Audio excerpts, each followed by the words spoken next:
ఏర్పాటు చేయబడిన ఈ ప్రతిష్ఠిత శుక్రవార దినమందు దేవుని యొక్క వాక్య భాగమును ధ్యానం చేసుకుందాం.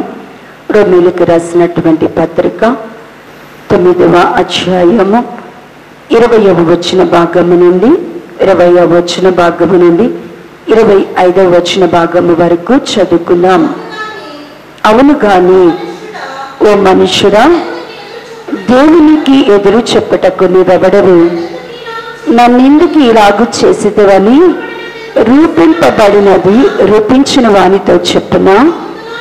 ఒక మధ్యలో నుండి ఒక ఘటము ఘనతకును, ఒకటి ఘనహీనతకు చేయుటకు మంటి మీద కుమ్మరి వానికి అధికారము లేదా?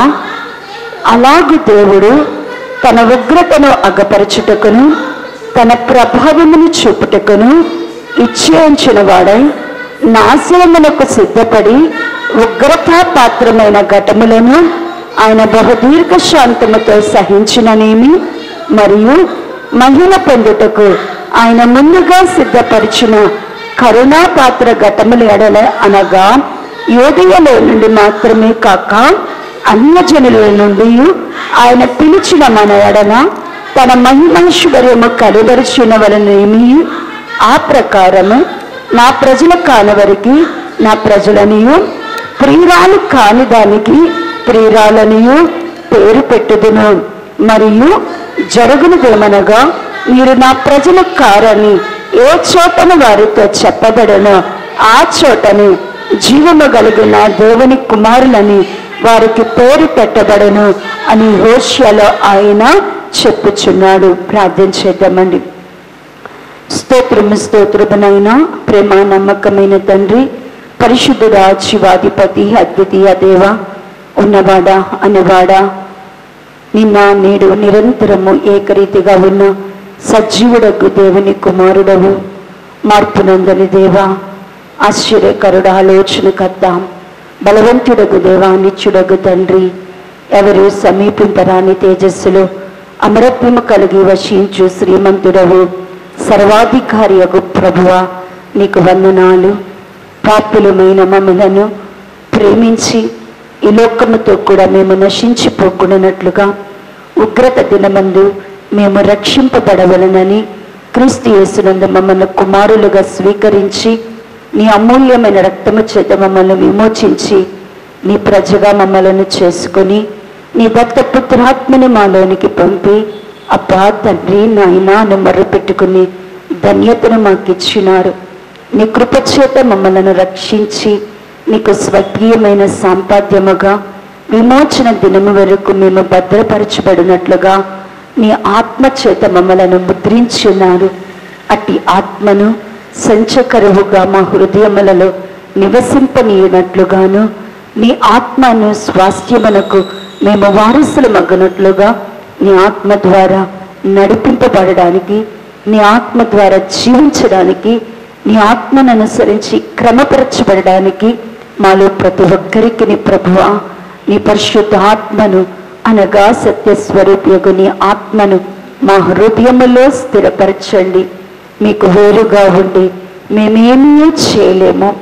మీరు మా యందు నిలిచి ఉండుట ద్వారా, నీ ఆత్మ ద్వారా మీరు మాలో నివసించి సంచరించుచు నీకు ఆయాసకరమైన మార్గములు, నీ యొక్క ఆయాసకరమైన మాటలు, నీకు ఆయాసకరమైన పనులను మా జీవితంలో మేము విడిచిపెట్టి ప్రభువా, క్రీస్తునందు సంపూర్ణులమై పరిశుద్ధత కలిగి నీతి కలిగిన నీ జనముగా నీ రాకడ కొరకు నీ రాజ్యముగా సిద్ధపడినట్లుగా మాలో ప్రతి ఒక్కరికి నీ కృపను అనుగ్రహింపచేయాలి. వాక్యమయ్యున్న దేవా, మీరే మాతో మాట్లాడి నీ లేఖనములో నీ సత్యమును గ్రహించినట్లుగా మా మనోనేత్రాలను వెలిగించండి. వినగలిగిన చెవిని మాకు దయచేయండి. గ్రహించే హృదయమును దయచేయండి. మీ స్వరమును మాకు వినబడి చేయండి. మానవ స్వరాన్ని మరుగు చేయండి. నీ పరిశుద్ధ ఆత్మతో నీ దాసుల నోటలు మాట నుంచి సంగమునకు అవసరమైన జీవపు మాటలతో బలపరచమని, సంగమంతటిని కూడా ఆత్మపూర్ణులుగా చేయమని, నీ వెల్లడి ఎగుటతోనే నీ మాట వెలుగు కలిగినట్లుగా అయా చీకటిగా ఉన్న మా హృదయములను నీ వాక్యమనే దీపముతో ప్రకాశింపచేసి నీ రాకడ కొరకు మమ్మల్ని సిద్ధపరిచి పరిశుద్ధపరిచి ప్రభుబల్లలోనికి ప్రవేశించి మేము యోగ్యులముగా నీ కృప చేత ధైర్యము కలిగిన వారముగా శరీరముగా నీ రొట్టెను విరుచుటకును రక్తముగా ద్రాక్షరసము పానము చేయుటకు విశ్వాస హృదయమును దయచేయమని నీ సన్నిధికి అనుకూలమైన దీన మనస్సును భయమును మాకు ధరింపచేసి నీవు దృష్టించినట్లుగా నీ సన్నిధిలో కనబడినట్లుగా సంఘానికి కృప దయచేసి మహిమ పొంది నిత్య జీవము దయచేయమని యేసుక్రీస్తు నామములో అడిగి ప్రార్థించి పొంది నామ తండ్రి, ఆమేన్. మరొకసారి అందరికీ వందనాలండి. చదవబడినటువంటి లేఖన భాగములు మనము అనేక దినములుగా ఈ రోమా పత్రికను ధ్యానం చేస్తూ ఉన్నాం. ఈ రోమా పత్రిక 9వ అధ్యాయము అనేది ఎవరి కొరకు రాయబడి ఉన్నది అంటే కనుక రోమాలో ఉన్నటువంటి యూదులైనటువంటి ఇజ్రాయేలు ప్రజల కొరకు వ్రాయబడి ఉన్నది. వారు యేసుక్రీస్తు ప్రభువారిని దేవుని కుమారుడుగా అంగీకరించక వారి మధ్య ఎన్ని అద్భుతములు, సూచనలు, సాక్ష్యములు చెప్పబడినప్పటికీ కూడా వారి హృదయములు తెరవబడి ఆయనను సొంత రక్షకునిగా, ఆయనే మార్గము, సత్యము, జీవమని వారు తెలుసుకొనలేకపోవడాన్ని బట్టి దేవుని యొక్క చిత్తమును, సంకల్పాన్ని మరి పౌలు గారు ఈ అధ్యాయములో వివరిస్తూ వస్తున్నారు. మనం ఇవన్నీ కూడా ధ్యానం చేస్తున్నారు. దేవుని యొక్క ఏర్పాటు ఎలా ఉంటుంది అంటే, దేవుడు అబ్రహామును మొదలుకొని మనము చూస్తూ, అబ్రహాము దేవుని చేత ఏర్పాటు చేయబడ్డాడు. నీ సంతానాన్ని మరి దేవుడు నా జనమని చెప్పాడు, దేవుని జనమని చెప్పారు. వారిని గొప్ప చేస్తానని చెప్పారు.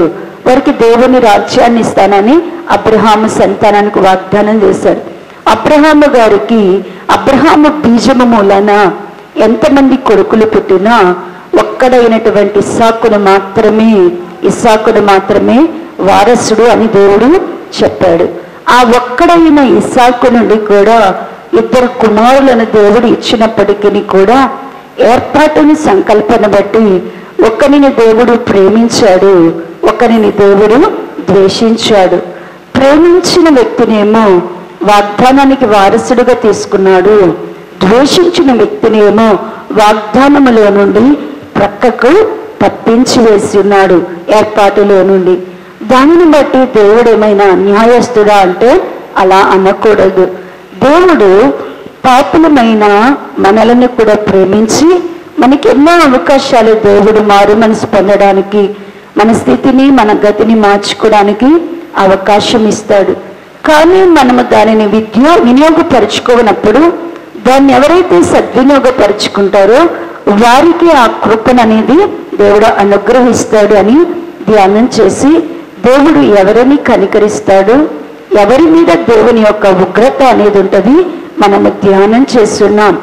దేవుడు ఎవరిని జాలి పెడతాడో, ఎవరిని ఎడల దేవుడు తన యొక్క ఉగ్రతను కృమ్మరిస్తాడో మనము ధ్యానం చేస్తున్నాం. దేవుని బిడలమైన మనము కూడా ఈ రోజున మనము కూడా దేవుని రాజ్యానికి వారసులమని మనము పొందిన బాప్టిజమును బట్టి మనం అనేక సార్లు అతిశయపడుతూ ఉంటాం. అయితే ప్రియులారా, ఒకనాటి బాప్టిజము పొంది దాని ద్వారానే మన ఇష్టానుసారంగా జీవించి బాప్టిజాన్ని పొందాను కాబట్టి నేను దేవుని రాజ్యంలోనికి నేను వెళ్తాను అంటే దేవుడు అంగీకరించడు మనలను. బాప్టిజము పొందిన నీవు అంతమి వరకు ఆ రక్షణను ఏం చేయాలి అంటే కాపాడుకోవాలా. దేవుడిచ్చిన రక్షణను ఎంత మాత్రము నిర్లక్ష్యము చేయక దినదినము నువ్వు ప్రభు యొక్క స్వారూప్యములోనికి, ఆయన స్వభావములోనికి, ఆయన చిత్తములోనికి నువ్వు లోబడిపోవాలా. అప్పుడు దేవుడు మనలను కరుణించిన వారుగా ఆయన రాజ్యంలోనికి మనలను స్వీకరిస్తాడు. అలా కాకుండా దేవుడిచ్చిన రక్షణను నిర్లక్ష్యము చేసి మన ఇష్టానుసారంగా మనము జీవించి మన హృదయములను గనక కఠినపరుచుకుంటే దేవుడు మన మీదకి ఏం పంపుతాడంటే, రక్షింపబడిన వారమైనప్పటికీ కూడా మన మీదకి ఏముంటుందంట, ఉగ్రత అనేది ఉంటుంది అని మనము ధ్యానం చేస్తున్నాం. గడిచిన వారం అందరూ దేవుడు ఒక కుమ్మరి వాణిని గురించి మాట్లాడుతూ, ఒక కుమ్మరి వాణికి మరి ఆయన మట్టి ముద్దతో తన చిత్త ప్రకారముగా ఏం చేయగలడు అంటే కనుక మరి పాత్రలను దయచేయగలడు. పాత్ర వినియోగంలోనికి వచ్చిన తర్వాత నన్నెందుకు ఇలాగను చేశావని అడగడానికి మట్టి మీద ఎవరికి అధికారం లేదంట. మరి మట్టికి కుమ్మని వాని మీద అధికారం లేదు. కుమ్మరి వాణిని మట్టి ప్రశ్నించడానికి లేదు. దేవుని పిల్లలమైనటువంటి మనము ఇక్కడ 2 రకాలైన పాత్రలను వచ్చి మాట్లాడుతున్నారు. ఒకటి కరుణా పాత్ర అనేది ఉంటది. దేవుని పిల్లలు కరుణా పాత్రలుగా ఉంటేనేమో దేవుడు వారి ద్వారా మహిమపరుచుకుంటానని, లేదు ఉగ్రత పాత్రగా ఉంటే వారిని శిక్షిస్తాను, ఆయన ఉగ్రత చూపుతానని మాట ఇచ్చున్నాడు. ఇప్పుడు ఆ కరుణ పాత్రలుగా మనము చేయబడాలి అంటే, ఆయన కరుణను మించేటువంటి ఘటనలుగా మనం ఉండాలి అంటే మనము ఏ పాత్రలుగా మలచబడాలా?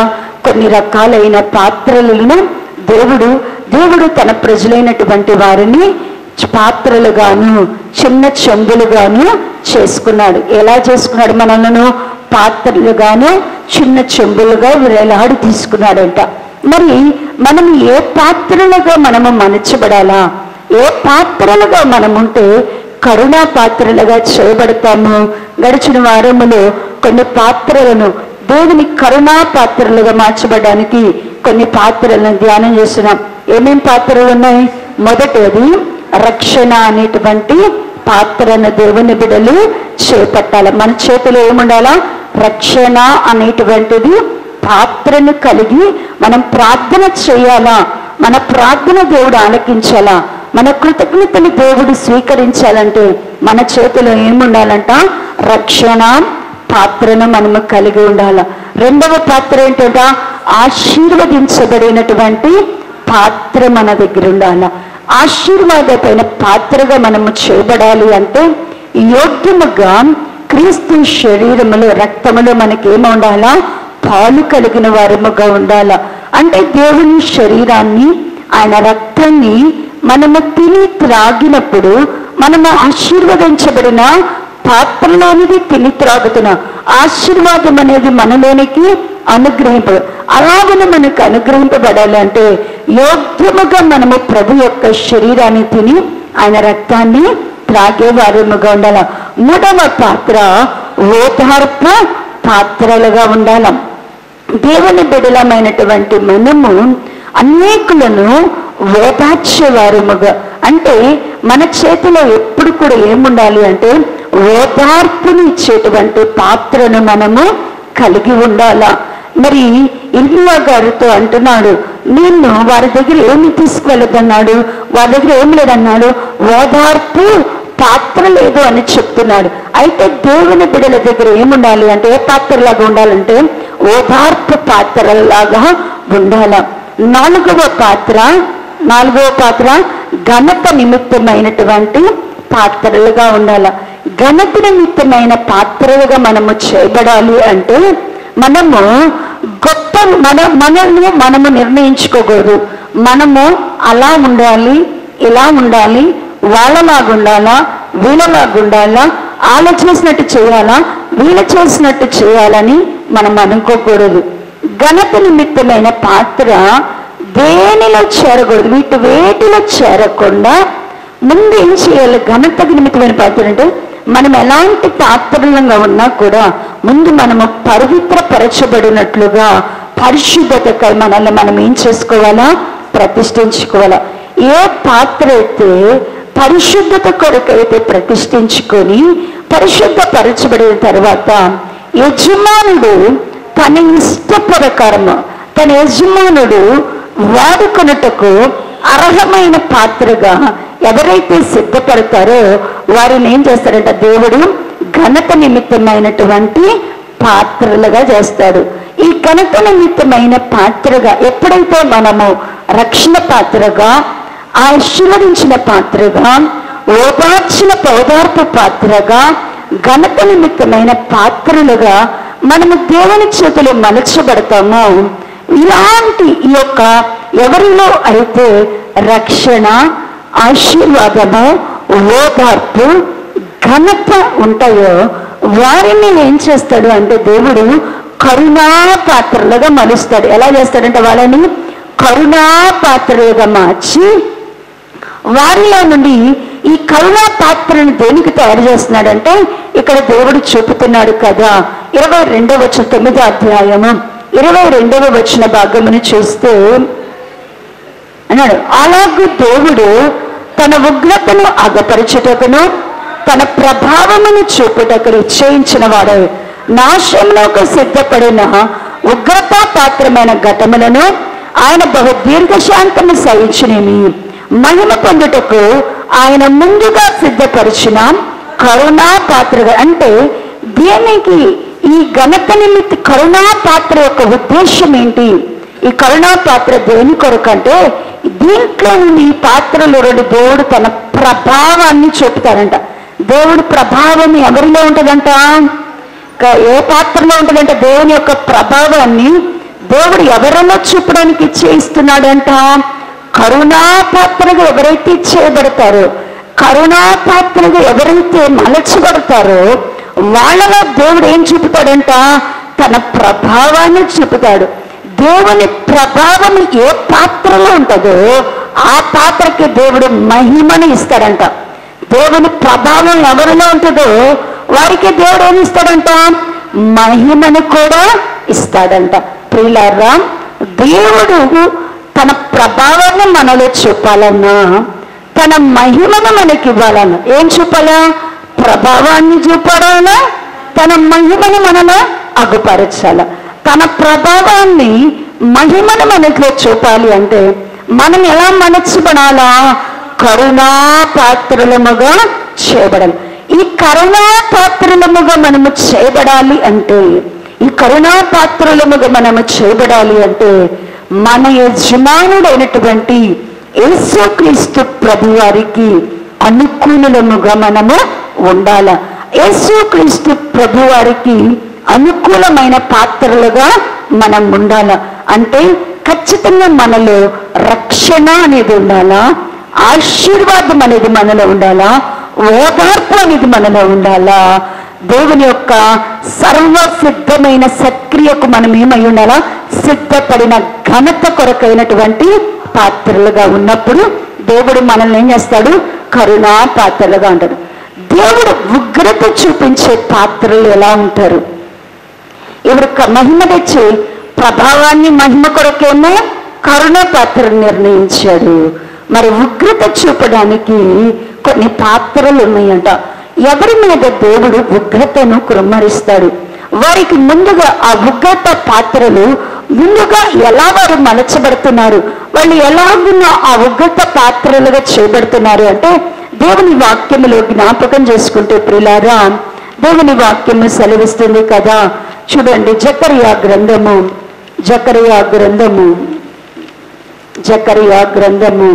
12వ అధ్యాయము, జకరియా గ్రంథము 12వ అధ్యాయము 1వ వచన భాగము నుండి చదవండి.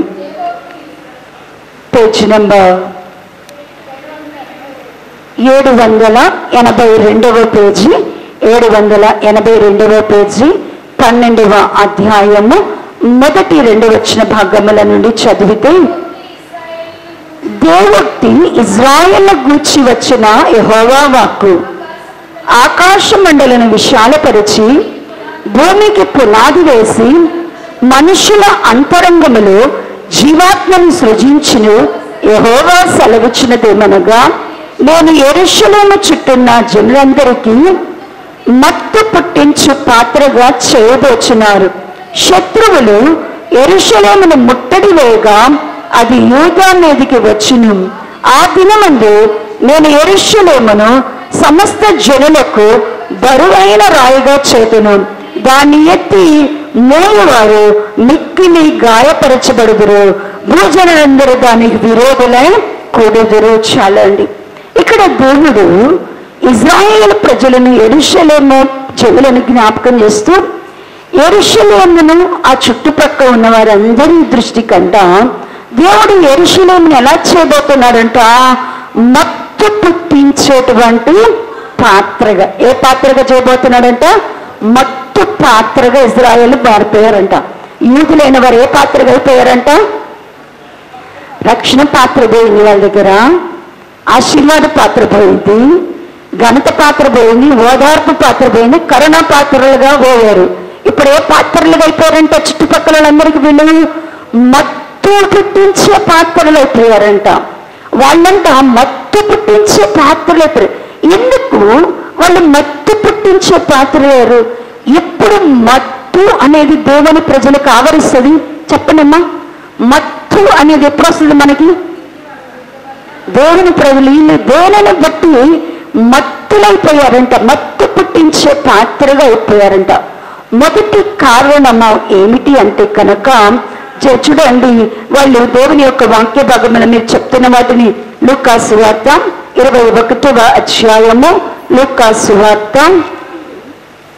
21వ అధ్యాయ భాగం, లూకా సువార్త 21వ అధ్యాయము 34వ వచన భాగము నుండి చదివితే 74వ పేజీ కృత నిబంధన 21వ అధ్యాయము 34వ వచన భాగము నుండి చదివితే, మీ హృదయములో ఒకవేళ తిండి వలను, మత్తు వలను, అహైక విచారం వలను మందముగా ఉన్నందున ఆ దినము అకస్మాత్తుగా మీ మీదికి ఉరి వచ్చినట్టు రాకుండా మీ విషయమై మీరు జాగ్రత్తగా ఉండడి. ఆ దినము భూమి అంతటా నివసించి వారందరి మీదకి అకస్మాత్తుగా వచ్చును.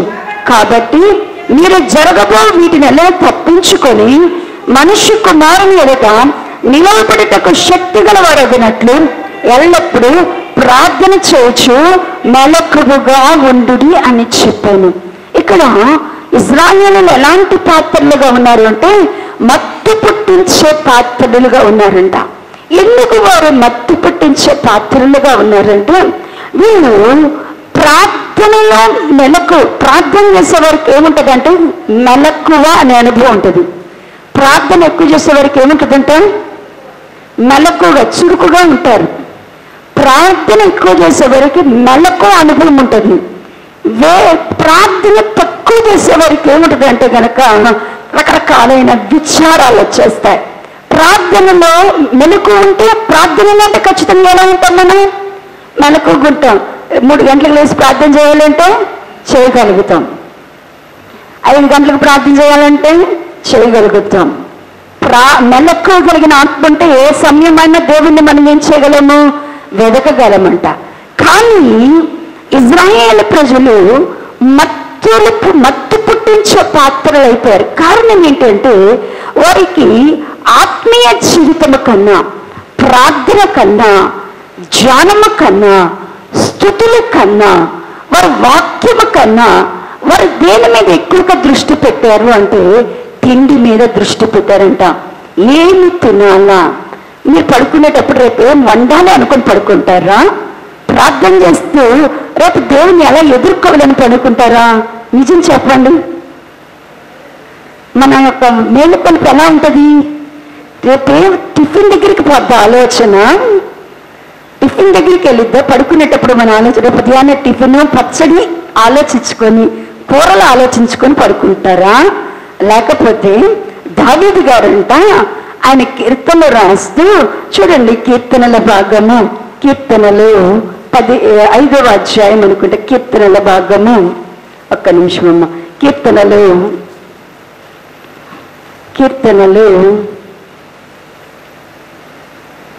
5వ అధ్యాయము 3వ వచన భాగము నుండి 2-3 వచనాలు చదివితే, నా రాజా, నా దేవా, నా ఆర్తధ్వని ఆలకించుము, నిన్నే ప్రార్థించుచున్నాను. యెహోవా, ఉదయమున నా కంఠస్వరము నీకు వినబడును. ఉదయమున నా ప్రార్థన నీ సన్నిధిని సిద్ధము చేసి కాచి ఉండును. ఆయన ఉదయానికి ఏమి సిద్ధపరచుకుంటాడు? ఫస్ట్ ఆయన రాగంగానే ఉదయాన్ని ఆయన ఎలా లగవాలని కోరుకుంటాడంట? బాగా గుర్తుపెట్టుకోండి. ఉదయాన్ని లగంగానే దావీదు గారి జీవితంలోంట ఉదయాన్ని లగంగానేనంట రాత్రి పడుకునేటప్పుడు అనుకుంటాడంట ప్రార్థన, ఏం ప్రార్థన చేయాలని అంట రాత్రి ఏం చేసుకుంటాడంట? సిద్ధపరచుకొని ఉదయాన్ని లెగిస్తాడట. అంటే దేవుని ఉదయాన్ని లెగిసి నా కంఠస్వరాన్ని దేవుడు వినాలి. మొదట నా కంఠస్వరాన్ని ఎవరు వినాలని కోరుకుంటున్నాడు? కంఠస్వరాన్ని దేవుడు వినాలా? నా కంఠస్వరంలో దేవుడు వినాలి అంటే రాత్రి ప్రార్థన చేసి పడుకుంటున్నాడు. రాత్రి బాగా ప్రార్థన చేసే పడుకుంటాడు. ఇక లాస్ట్ ముగించేది ఏంటి? ప్రార్థనతోనే ముగిస్తున్నాడు. ప్రార్థన అయిపోతే లెగిస్తే మళ్ళీ నేను తెల్లారికి కూడా ఏం సిద్ధపరచుకుంటున్నాడంట? నేను ప్రార్థన చేయాలని సిద్ధం చేసుకొని తన మనసునంట సిద్ధం చేసుకొని పడుకుంటాడంట. పిల్లరా, మనం ఏం చేస్తున్నాము అంటే మన హృదయం ఎప్పుడు కూడా దేని మీదకి వెళ్ళిపోతుందంటే పగలంతా రాత్రి పడుకునేటప్పుడు రేపేమి పిల్లలకి పెట్టాలా, ఏం క్యారేజీలు కట్టాలా, ఏం వండాలా, ఏం కోసుకోవాలా అంటే పడుకునేటప్పుడు అంతా కూడా ఏమండి తిండి కూర్చున్న ఆలోచనే.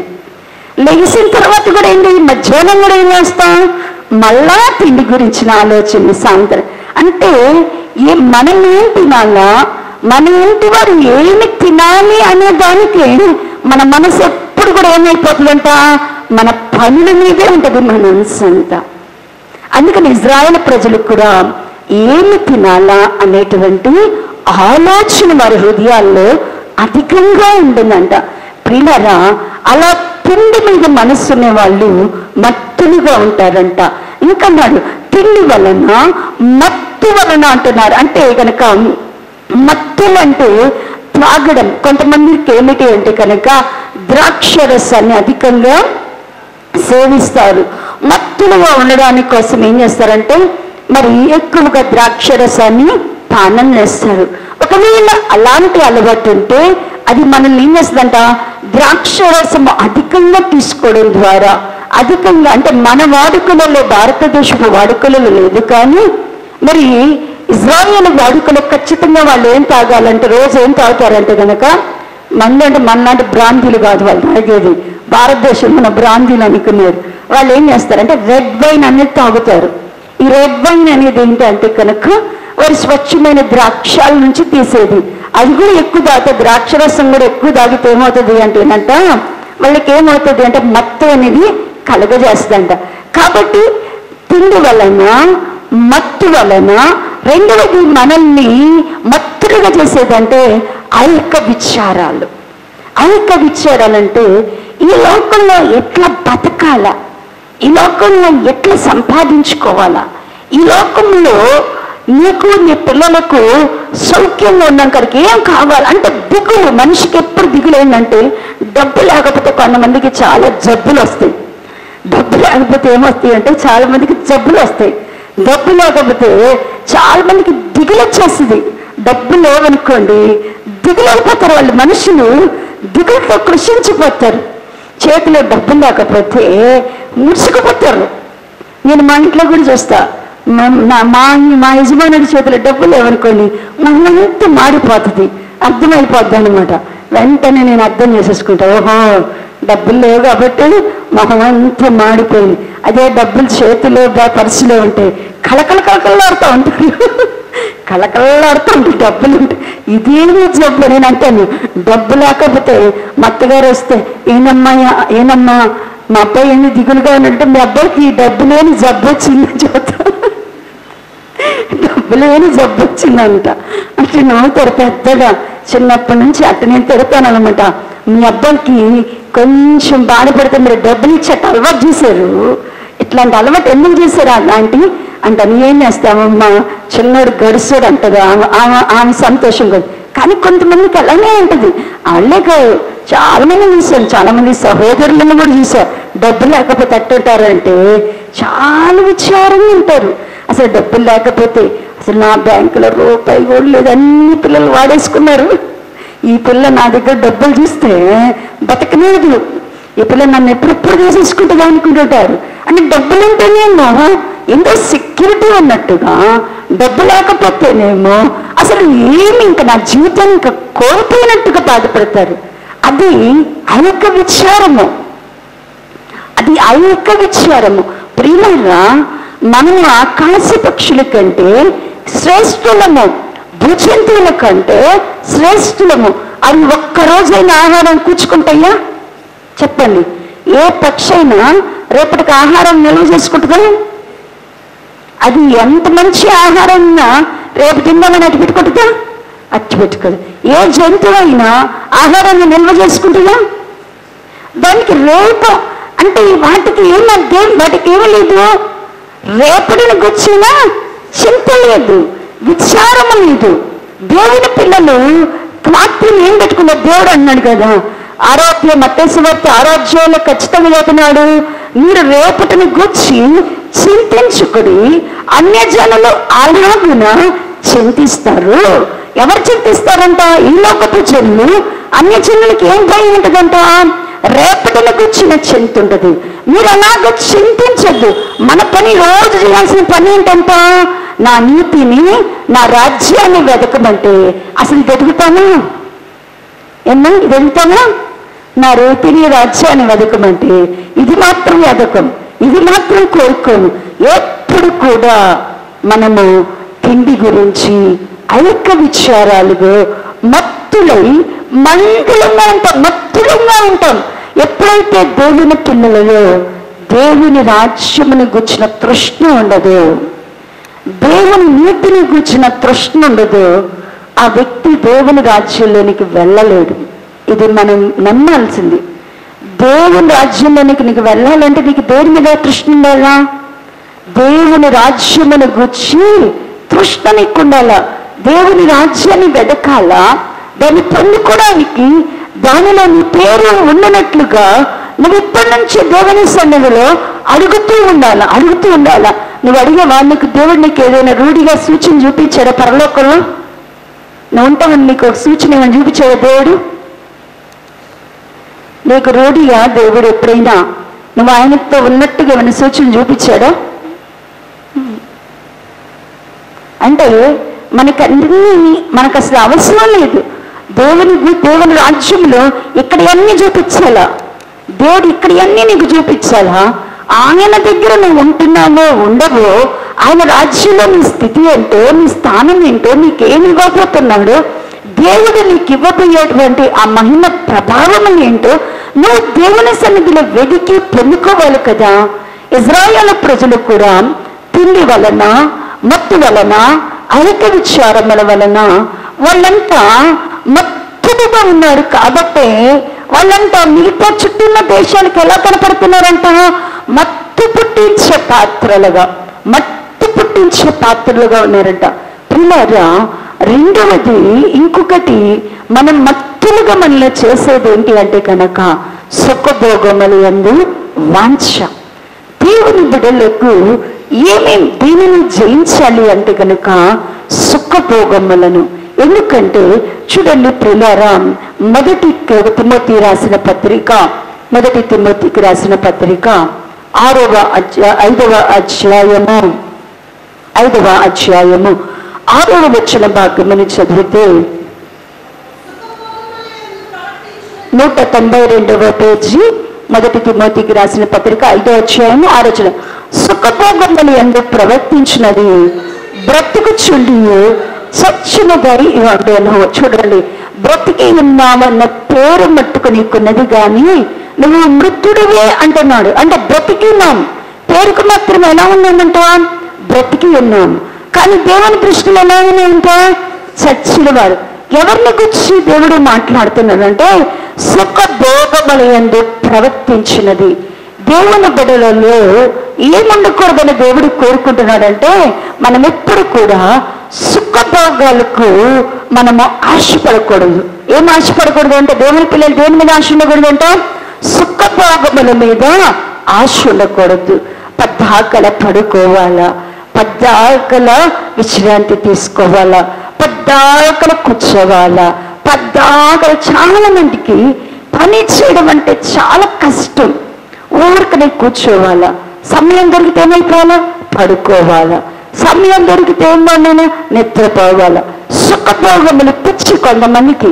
ఎప్పుడు కూడా పని చెప్తే విసుక్కుంటారు, నేను చేయను అంటారు, నాకు నడుము నొప్పి అంటారు. ఏ పని చెప్పినా ఏం చెప్తారు? కొంతమంది ఏం చెప్తారు? తల్లి అంట్లు కడుక్కుంటే నడువు నొప్పి అంటారు, అంట్లు కడకమంటే చేతుల నొప్పులు అంటారు, బట్టలు ఎత్తుకోమంటే నడుము నొప్పి, కాళ్ళు కాస్తాయి అంటారు, పడవ అంటారు, మాకు ఆ డిటర్జెంట్లు పడవ అంటారు. ఇల్లుడు అంటే నాకు డస్ట్ అలర్జీ అంటారు.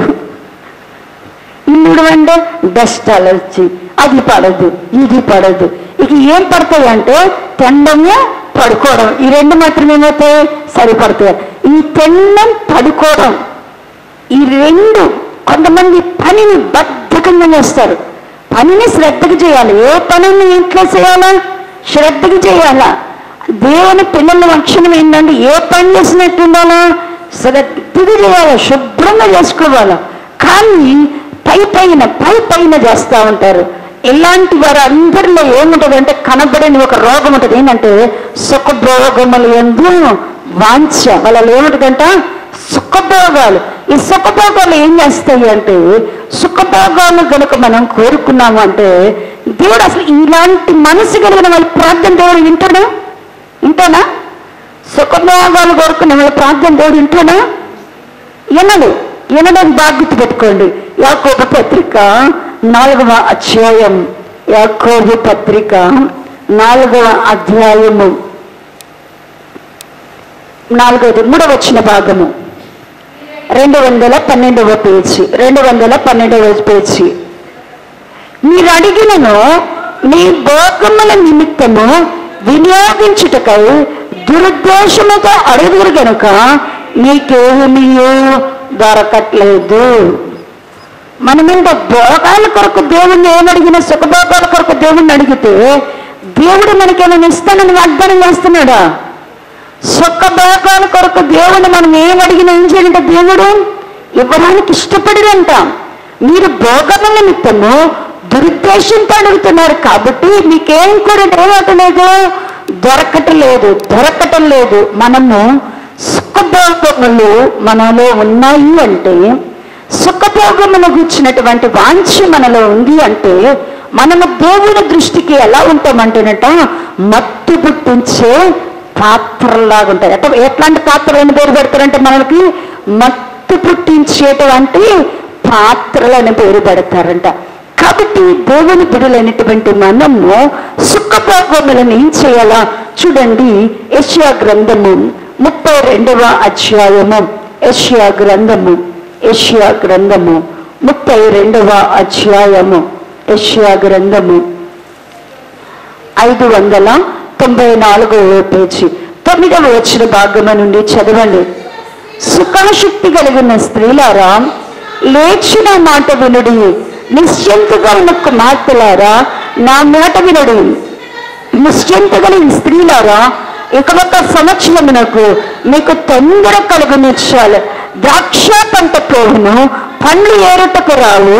సుఖాశక్తి గల కన్యకలారా వణుకుడి, నిర్విచారులారా తొందరపడుడు. చాలండి. దేవుడు ఎవరిని గురించి మాట్లాడుతున్నారు? సుఖాశక్తి కలిగిన వారులారా, నిశ్చింతగా ఉన్నవారులారా, నిర్విచారముగా ఉన్నవారులారా. 3 రకాలుగా పిలుస్తున్నాడు దేవుడు. ఎలాంటి వారిని? లెగవండి, తొందరపడమని చెప్తున్నాడు. ఎవరైతే సుఖాశక్తితో ఉంటున్నారో, ఎవరైతే నిర్విచారంగా ఉంటున్నారో, ఎవరైతే నిశ్చింతగా ఉంటున్నారో అంటే ఏంటి? మేము ఇట్టనే ఉంటాం, జరగకుండా పోద్దా. కొంతమందికి ఏమవుతుందంటే వచ్చేది రానియండి, ఏం చేస్తాం? సావాలనంటే చేస్తాం, సావాలనంటే చేస్తాం, బతకాలంటే బతుకుతాం. ఇప్పుడు దానికోసం ఏం చేస్తాం అంటారు. అలా అనకూడదండి. దేవుని బిడ్డలమైనటువంటి మనము దేవుడు మనకిచ్చిన సమయమును మనం ఎప్పుడు కూడా ఏం చేయాలా? సద్వినియోగపరచుకోవాలా.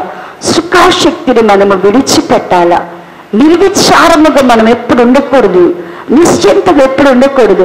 ఒకవేళ మనలో సుఖాశక్తి, ఈ నిర్విచారమైన స్థితి కనుక మనలో ఉంది అంటే కనుక ఖచ్చితంగా మనము మనుషుల దృష్టికి దేవుడు మనల్ని ఎలాంటి పాత్రలుగా చేస్తాడంటండి?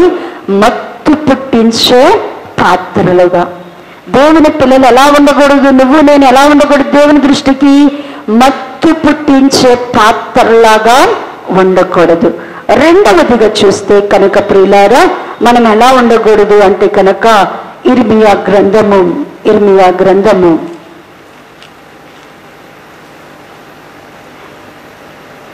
25వ అధ్యాయము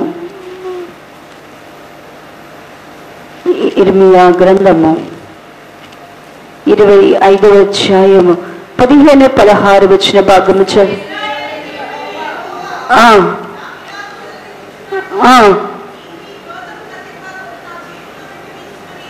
నీవు ఈ క్రోధపు మధ్యపాత్రను నా చేతిలో నుండి తీసుకొని నేను నిన్ను పంపుచున్న జనములన్నిటికీ దానిని త్రాగింపును.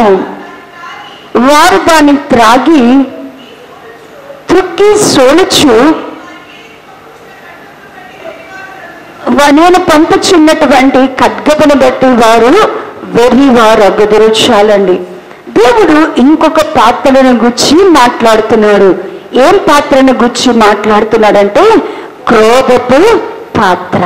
అంటే దేవుడు క్రోధపు పాత్రుడుగా దేవుడు తన ప్రజలను కొందరిని ఏం చేయబోతున్నాడంటేనంట చేయబోతున్నాడు. ఈ క్రోధపు పాత్రగా ఎవరు ఉండబోతున్నాడు? ఈ క్రోధపు పాత్ర అంటే శిక్షకు దేవుడు కొందరిని ఏం చేయబోతున్నాడు అంటేనంట నియమించబోతున్నాడు. కొందరి చేతిలో దేవుడు ఏం పెట్టబోతున్నాడంట? క్రోధపు పాత్రలోనిది వారి చేత త్రాగించు అంటున్నాడు. చూడండి, అసలు దేవుడు మాట్లాడుతూ యెషయా గ్రంథము 51వ అధ్యాయము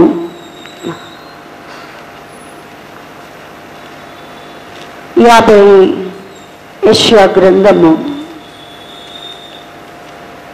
51వ అధ్యాయము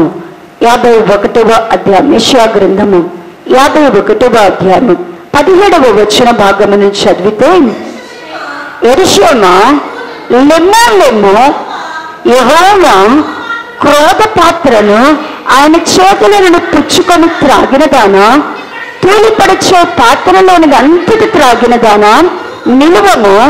ఆయన కొనని కుమారులలో ఆమెకు దారి చూపువాడు ఒక్కడూ లేకపోయాను.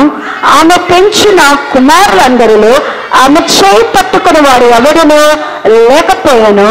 ఈ 2 అపాయములు నీకు సంభవించును. నిన్ను ఓదార్చగలవాడు ఎక్కడ ఉన్నాడు? పాడు, నాశనము, కరువు, ఖడ్గము నీకు ప్రాప్తించినను నేను నిన్నెట్లు ఓదార్చుదును. నీ కుమారులు మూర్ఛలు ఉన్నారు, దుప్పి వలన చిక్కుబడినట్లు వీధుల చివరలో వారు పడి ఉన్నారు. యెహోవా క్రోధముతోను నీ దేవుని గద్దింపుతోను వారు నిండి ఉన్నారు. ద్రాక్షారసము లేక మత్తురాలపై శ్రమ పడినదానా ఈ మాట వినుము అంటున్నాడు. దేవుని ప్రజలంట దేవుని చేతిలో దేవుడు శత్రువులకు క్రోధపు పాత్రలోనిది త్రాగించాలనుకుంటే ఇజ్రాయేలు ప్రజలు ఏం చేశారంటండి? ఇజ్రాయేలు ప్రజలు ఏం తాగేశారంట? దేవుని చేతుల నుంచి ఏం తీసుకొని తాగారంట? యెరూషలేములోనే అన్నారు, యెరూషలేమా లెమ్ము లెమ్ము అంటూ యెహోవా క్రోధపు పాత్రను ఆయన చేతిలో నుండి ఎవరు తాగేశారంటే ఇది ఘనత నిమిత్తమైన పాత్రలుగా ఉండవలసినటువంటి ఇజ్రాయేలీలు ఏం తాగేశారంట? దేవుని చేతుల నుండి కోపపు పాత్రలోనిది త్రాగేశారంట. అంటే వాళ్ళు క్రోధపు పాత్రలుగా మార్చబడ్డారంట. మత్తు కలిగించే పాత్రలుగా వారు చేయబడారంట. ఎందుకు ఇలా జరిగింది? ఎందుకు వారు క్రోధపు పాత్రలోనిది తాగారు? ఎందుకు క్రోధపు పాత్రలాగా ఉన్నారు? ఒకవైపు మత్తు పుట్టించే పాత్రలాగా ఉన్నారు, ఇక్కడేమో ఎలా ఉన్నారంట? క్రోధపు పాత్రలాగా ఉన్నారంట. ఎందుకు ఇలా అయ్యారు అంటే దేవుని ప్రజలంట దేవుని మార్గాన్ని విడిచిపెట్టేశారు. ఏం చేశారు అంటేనంట వాళ్ళు దేవుని యొక్క మార్గములను ఏం చేశారంటేనంట విడిచిపెట్టేశారు. వీళ్ళు ఎలాగ తయారయ్యారంటే చూడండి, ప్రకటన గ్రంథము 18వ అధ్యాయము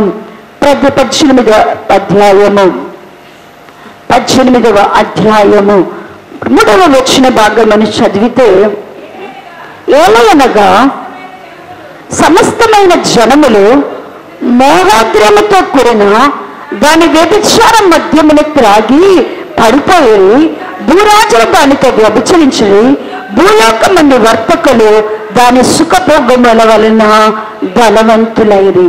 ఇజ్రాయేలు ప్రజలైనటువంటి వారు దేవుని మార్గములో నడవవలసిన వారు, దేవుని యొక్క నీతిని నేర్చుకునవలసిన వారు, దేవుని చిత్తమును చేయవలసినటువంటి ఇజ్రాయేలు ప్రజలంతా ఏం చేశారు అంటేనంట బబులోను యొక్క మార్గములను, బబులోను జనుల యొక్క క్రియలను నేర్చుకున్నారంట. అన్య జనుల యొక్క క్రియలు నేర్చుకున్నారు. ఏంటి అన్ని జనుల క్రియలు వారు నేర్చుకుంది ఏంటి అంటేనంట, వారంట ఆ అన్య జనులతో కలిసి వ్యభిచారం నేర్చుకున్నారు. దేవుని ప్రజల్లో ఏముండకూడదు? వ్యభిచారం ఉండకూడదు, వ్యభిచారం ఉండకూడదు. వారు మద్యమును తాగకూడదు. దేవుని ప్రజలు ఏం తాగకూడదు? మద్యమును తాగకూడదు. దేవుని ప్రజలు సుఖభోగములను వాంఛించకూడదు. సుఖభోగములు ఏమన్నా దేవుని ప్రజలకు ఏముండకూడదు? వాంఛించకూడదు. ఈ ఇజ్రాయేలు ప్రజలైనటువంటి వారు క్రోధపు పాత్రలోనిది త్రాగారంటే. ఎందుకు అంటే వాళ్ళు దేవుని మార్గంలో నడవటలేదంట. వారు ఎవరి మార్గంలో నడవటలేదంట? దేవుడు వారికి చూపించినటువంటి జీవ మార్గములు నడవటలేదు, సత్య మార్గములు నడవటలేదు, నీతి మార్గములు వారు నడవటలేదు. కానీ వారు ఏం చేశారు అంటే అన్య జనులు నేర్పించినట్లుగా వారు విగ్రహములను పూజిస్తూ, వారు వ్యభిచార క్రియలను చేస్తూ, వారు మద్యపానాన్ని చేస్తూ, వాళ్ళ వర్తకాల్లో వీరు పాలుభాగస్తులై వాళ్ళతో కలిసి వాళ్ళు ఏం చేస్తున్నారంట? వర్తకాలు, వ్యాపారాలు చేస్తూ అన్యాయం చేత వీళ్ళు ఏం చేశారు అంటేనంట నడవడికను నేర్చుకున్నారు. దీనిని బట్టి దేవుని ప్రజలను దేవుడు ఏం చేశాడు? అన్ని విషయాల్లో ప్రత్యేకపరిచాడు. దేవుని పిల్లలను దేవుడు ప్రత్యేకపరిస్తే ఆ ప్రత్యేకతను వాళ్ళు ఏం చేయట్లేదంట? కలిగి ఉండలేదు. ప్రియులారా, ఈరోజు యేసు ప్రభువుని నమ్ముకున్నా, నీవు జనములలో నుండి ప్రత్యేకంగా ఉన్నావా? ప్రత్యేకంగా కనబడుతున్నావా? నీ బంధువుల్లో నువ్వు ప్రత్యేకంగా ఉన్నావా? నీ ఇంటిలో నువ్వు ఒక ప్రత్యేకమైన వ్యక్తిగా ఉంటున్నావా?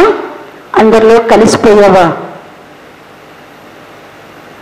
నువ్వు అన్ని జనుల్లో కలిసిపోతే అన్ని జనుల్లో నుండి దేవుడు నిన్ను ఏర్పాటు చేసుకుని ప్రత్యేకపరిచాడు. నువ్వు వాళ్ళ దగ్గరికి వెళ్ళినప్పుడు వారిలాగా నువ్వు చేశావు అంటే ఇప్పుడు నువ్వు ఎవరిలో కలిసిపోయినట్టు? అన్య జనుల్లో కలిసిపోయావు. నువ్వు అన్య జనుల దగ్గర ఉన్నప్పుడు వారిలో దేవునికి అనుకూలంగా ప్రత్యేకంగా ఉంటే నువ్వు ప్రత్యేకింపబడిన వ్యక్తి. ఇజ్రాయేలు ప్రజలు ఐగుప్తీయులతో కలిసిపోయారు, అష్షూరీయులతో కలిసిపోయారు, బబులోనుల కల్దీయులతో కలిసిపోయి వాళ్ళ అలవాట్లను, వారి నడవడికను వారు నేర్చుకునడాన్ని బట్టంట దేవుడు వారి చేతిలో ఏం పెట్టాడంట? దేవుడు కల్దీయుల మీదకి ఏ క్రోధాన్ని ఉంచాలనుకున్నారో, దేవుడు ఐగుప్తీయుల మీదకి ఏ తీర్పు తీర్చాలనుకున్నారో, అష్షూరీయుల మీదకి ఏ తీర్పు తీర్చాలనుకున్నారో అది ఎవరు త్రాగేశారంట? ఇజ్రాయేలు ప్రజలు త్రాగేశారంట. అందుకని వారి మీదకి దేవుడు ఖడ్గమును పంపాడు, కరువును పంపాడు, నాశనాన్ని పంపాడు, గుంపును పంపాడు. దాని వలనంట వాళ్ళు సర్వజనుల దృష్టికి ఎలా కనపడ్డారంటేనంట క్రోధపు పాత్రలు తాగినప్పుడు తూలి పడిపోయేటువంటి పాత్రలాగా, తూలి పడేటువంటి వారిలాగా ఉన్నారంట. అంటే ప్రియులారా, దేవుడు కొందరిని ఘనత నిమిత్తమైన పాత్రలుగా ఏర్పాటు చేసుకుంటే కొందరినేమో దేని కొరకు, కొందరు దేని ఎలా మార్చబడుతున్నారంట? కొందరేమో క్రోధపు పాత్రలాగా, మత్తు పుట్టించే పాత్రలాగా.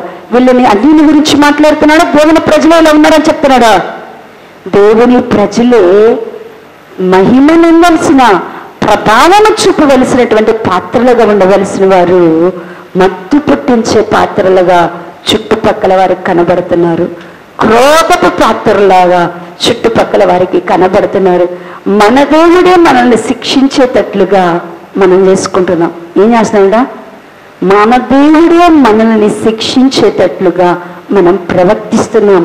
అంటే మనం ఎలాగున అన్యజనుల్లో కలిసిపోతున్నాం, ఎలాగున అన్యజనుల యొక్క క్రియలను, అన్యజనులకు ఉండిన అజ్ఞాన కాలం ఉండిన ఆశలను, ఇంకా మనలో ఏం ఆశలు చావటం లేదు. అజ్ఞాన కాలం ఉండిన ఆశలు ఇంకా మనలో చచ్చిపోవటం లేదు. పారంపర్యం పైనటువంటి కోరికలు మనలో ఏం అవ్వటం లేదు, చచ్చిపోలేదు. దేవుని అడగక ముందు డబ్బు అంటే ఇష్టం, ఇప్పుడు దేవుని ఎరిగినా ఏమి ఇష్టం? డబ్బే ఇష్టం.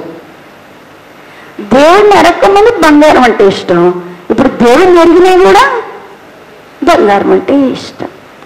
దేవుణ్ణి ఎరకముందు ఇల్లు ఆస్తులు అంటే ఇష్టము, ఇప్పుడు దేవుణ్ణి ఎరగనే కూడా అంటే అయ్యే ఇష్టములు మాత్రం అయ్యే కంటిన్యూటీ ఆఫ్ అయ్యే ఉంది మనలో మార్పు రావట్లేదు.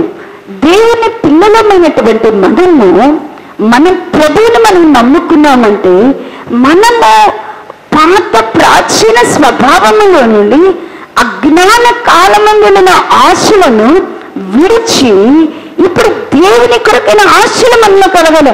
దేవుని నమ్ముకున్న తర్వాత నీకేం ఆశ పుట్టాలా, నీకేం కోరికలు పుట్టాలా, నీకేం ఆశ ఉండాలి, ఏం కోరుకుని ఉండాలా చెప్పండి. మనకి ఏం ఆశ ఉండాలా? అసలు ఏం ఆశ అంటే కూడా చెప్పట్లా. దేవుని నమ్ముకున్న బిడ్డలకి ఏం ఆశ ఉండాలి? ఆయన అన్నది కదా, భక్తిహీనుల ఆశలేమో నెరవేర్చబడంట, దేవుని బిడ్డల ఆశలునంట దేవుడు ఏం చేస్తాడంట, సఫలపరుస్తాడంట. దేవుని బిడ్డల యొక్క ఆశలు ఏం చేస్తాడంట, సఫలపరుస్తాడు. దేవుని బిడ్డల యొక్క ఆశ ఏమై ఉండాలా? దేవుని బిడ్డల యొక్క ఆశ ఏమై ఉండాలా?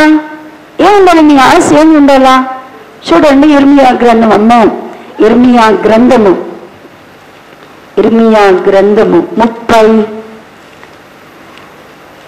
ఇర్మియా గ్రంథము 31వ అధ్యాయము, ఇర్మియా గ్రంథము 31వ అధ్యాయము 23 వచ్చిన భాగము నుండి 25 వరకు చదవండి. ఇజ్రాయేలు తీసారమ్మా 655 పేజీ.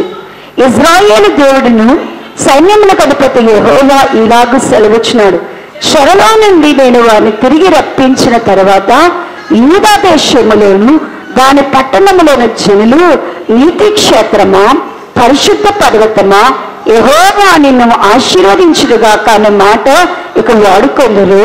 అలసి ఉన్న వారి ఆశ తృప్తిపరచబడరు, కృషించిన వారందరినీ నింపుదును. కావున సేద్యము చేయవారేమి, మందరలో తిరుగువారేమి, యూదా వారందరూ పట్టణస్థులు వారి దేశములు కాపురమందరూ. చాలండి, ఇక్కడ దేవుడు మాట్లాడుతున్నారు. ఏమిటి ఆశ? ఏమన్నాడు కదా, నేను నీ ఆశను ఏం చేస్తానంటున్నాడు, తృప్తి పరుస్తాను. ఆశను ఏం చేస్తానంటున్నాడు, తృప్తి. ఏం ఆశ అంట? దేవుని యొక్క ప్రజలు ఉండేటువంటి ప్రాంతము నీతి క్షేత్రముగా, పరిశుద్ధ పర్వతంగా మార్చబడాలి. ఏం ఆశ ఉండాలా? మనం ఎలా పిలువబడాలా? నీతి క్షేత్రము వంటి వారముగా, పరిశుద్ధ పర్వతముని ఎక్కదగే వారిని ఉండాలి. మన ఆశ ఉండాలి. మనకే ఆశ ఉంది? అజ్ఞాన కాలమందున్న ఆశలే. యేసయ్యా, నేను ఇదివరకు 2 తాళ్ళు పేడ వేసుకునే దండేసుకునేదాన్నయ్యా, ఇప్పుడు పసుపు తాడు వేసుకుంటున్నాను. నీ దగ్గరికి వచ్చాను, మళ్ళా నాకు 4 పేటల తాడివా? ఇది ఆశ. నాకు కిల్లివా? ఇది ఆశ. నాకు అదివా? ఇది ఆశ. అంటే అజ్ఞాన కాలంలో ఏ ఆశలు ఉన్నాయో ఇప్పుడు అయ్యే ఆశ. ఒక్కరోజైనా నన్ను నీతి క్షేత్రంలాగా మార్చు, పరిశుద్ధ పర్వతములాగా నన్ను మార్చు, నన్ను నీవు ఆవరించు. దావీదు గారు అన్నాడు, అయ్యా నాకొకటే ఒక్క ఆశ. దావీదు గారి కంటే ఒకే ఒక్క వరం అడుగుతున్నాడంట. దేవుని ఎప్పుడు కూడా నన్ను సింహాసనం కూర్చోబెట్టమని అడిగాడు దావీదు గారు. నన్ను వాగ్దానం చేసావు, తప్పిపోయావా, ఆలస్యమైంది, ఎక్కడ దిగిరా అన్నాడు. నాకు సింహాసనం అడగలా, నాకు ఒక్కటే ఆశ, నీ మందిరంలోనికి వెళ్ళి నేను ధ్యానం చేస్తున్నానా, నీ ప్రసన్నత నేను చూడాలా, నీ వెలుగును నేను చూడాలా, నీ మహిమను నేను పొందుకోవాలా. అంటే దేవుని బిడ్డలో ఆశలు మారిపోతాయి.